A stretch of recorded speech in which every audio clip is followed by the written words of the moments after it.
time to make the acquaintance of the filmmaker of Evil Dead. I know it doesn't look very glamorous, but I'm talking to you from dab smack in the middle of one of Hollywood's biggest studios, Universal. And lurking somewhere behind me in one of these unattractive-looking trailers is the creative force behind one of the most successful low-budget horror movies of recent years, The Evil Dead, and its imaginatively titled sequel, The Evil Dead 2, Mr. Sam Raimi.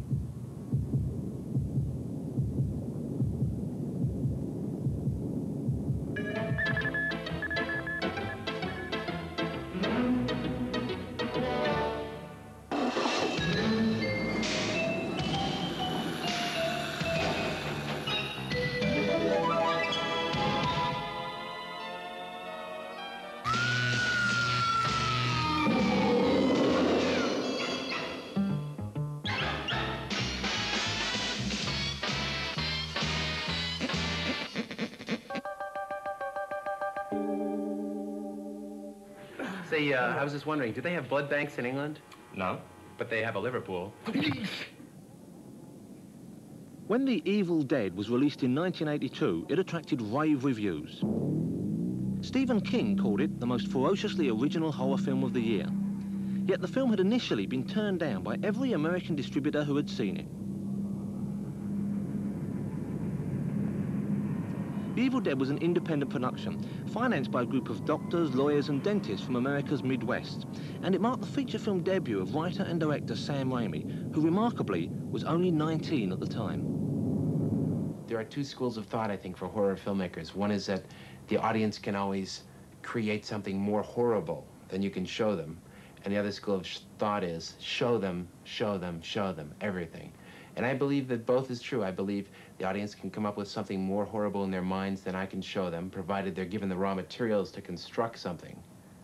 And I also believe that I have got some pretty horrible things to show myself, so I try and mix and match. I try and scare them and weird them out with visuals, and I try and leave room for them to add their own ingredients to create.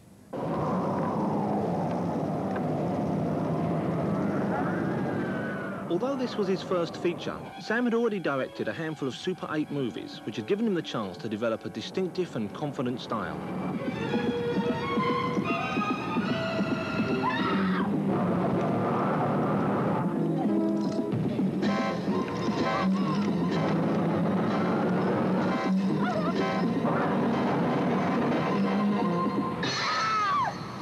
Let's go back to the beginning. How did you get started in filmmaking in the first place? What kind of movies were you making before The Evil Dead? Before The Evil Dead, my friends and myself, just a group of school chums, and I would make Super 8 comedies. Three Stooges comedies. I think you're a punk. I know. All you usually do with punks that don't know nothing. No. Please, boys, control yourselves. Listen, you hit a man with glasses, would you? Oh.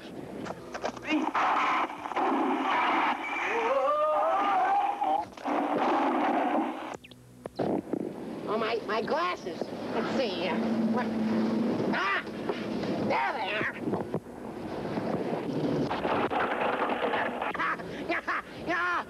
Oh, my glasses. Oh, it's you, Paul. I'm glad I ran across you. There was a nucleus of about 6 of us who had this interest, and we all were split apart in different neighborhoods. We had a little neighborhood here, and Sam was over in his little neighborhood making Super 8 movies. Sam did a lot of magic, and so film seemed like a natural extension for him to do that. And so he was doing these silly little movies, and I was doing silly little movies. And another guy, Scott Spiegel, who co-wrote Evil Dead 2, was making like Three Stooge rip-offs, where he'd use the actual soundtrack but put in his own visuals.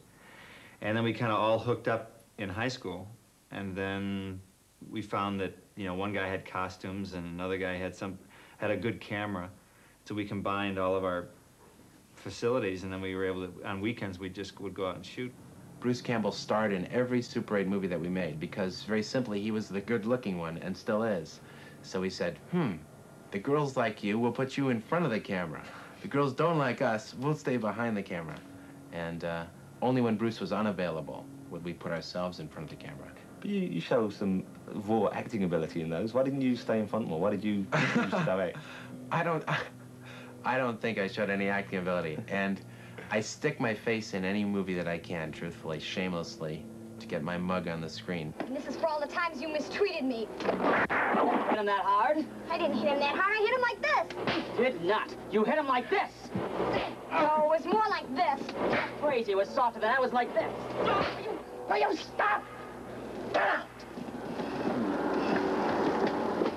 Wait a minute. You forgot your suitcase.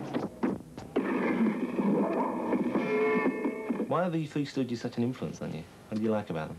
I like their physical comedy and their sound effects.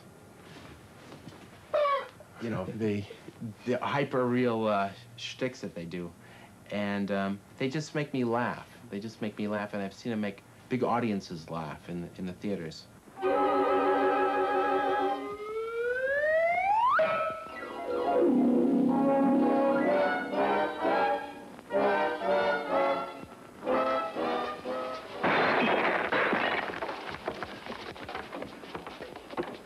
We should have gone home like he said, you stubborn mule. Oh, why, you... Let him Get out. Oh! Tell us about 6 Months to Live. That's not a Three Stooges plot, is it? It's Three Stooge-like. And certainly we've ripped off, stolen blatantly, as 16-year-olds, many Three Stooges gags and did them ourselves. So it was greatly influenced by the Three Stooges. So where would you show these films? In classrooms and at home? Or? Yes, exactly. To the other students. Would you charge money? Sure. As much as we could get. Usually a quarter. I'm the Pillsbury Doughboy with fresh cooking ideas. What are you doing? No one you dare hit me. Help! Sam and his school friends had ambitious plans. They wanted to raise money for a full-length feature. And although their Super 8s had been mostly comedies, they decided their first real film would be horror. Sam and I first decided to do a horror film after doing research on what pictures did well in the markets. And at the time, which was the late 70s, there were still a lot of drive-ins, especially in the Midwest where we grew up. And there were forever horror films playing in the drive-ins on double bills and that, which we always saw and said, God, we can make something better than this. There's absolutely no doubt about it. So up until the time we decided to make a feature film, we had done mainly comedies and decided that horror is the entry level that most people use, and decided to make the ultimate experience in horror at the time. Robert Tappert, Bruce Campbell, and myself all bought business suits and matching briefcases and dropped out of school. Then we worked as waiters, busboys, janitors, cab drivers. So how old were you then? 18. And Bruce was 19 and Robert was 22 at the time. We would sit down and pretend that we were businessmen. That was all part of the filmmaking process. We thought we had to do it because it never occurred to us to go to California because it was 3,000 miles away. And we thought we'd have as good a chance raising money independently, and it finally worked. We first got jobs so that we could raise seed money. Then we hired attorneys to put together a legal offering saying, in legal terms, if X person invests X amount of money, they own X percentage in this movie that we're going to make. We then made a Super 8 movie called Within the Woods. And this was a small version of the screenplay I had written for Evil Dead.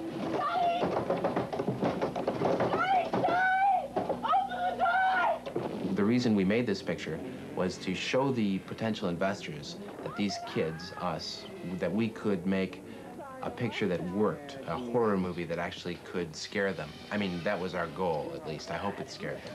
Well, loser gets the dog. We wanted to have a terrible creature, a spirit, something that floated through the woods at a different height than we're used to seeing things. So we used a shaky cam. We came up with a board where we mounted the camera in the middle, and the lens acted as the axis point. And it's ended up smoothing out the point of view because the longer the board was that the camera was mounted on, the jiggle, this effect, well, cinema very tight airplane, decreased proportionate to the length of the board. So it gave us a very eerily smooth look, and it seemed to work out okay.